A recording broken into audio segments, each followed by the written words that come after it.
Like, if the company gets hacked, why is it the Australian government's problem?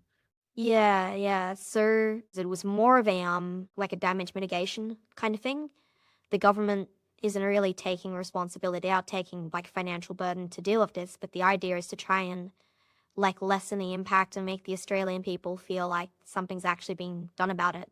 There wasn't really anything holding commercial entities culpable for security snaffers.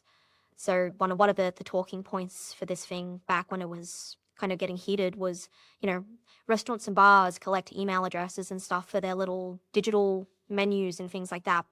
Property agents do the same thing. They end up having these massive stacks of like emails and phone numbers and all this personally identifiable information about people, but they have no security requirements. Like a government department has to, at the very least, depending on whether it's top secret or, classified or just regular data, they have to reach certain standards. Like they've got to be ISO 27001 standard, or they've got to hit like a certain level of PCI DSS.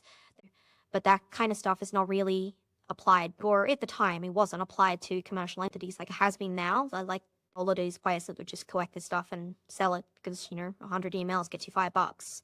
And then, it gets sold on to eventually a malicious actor.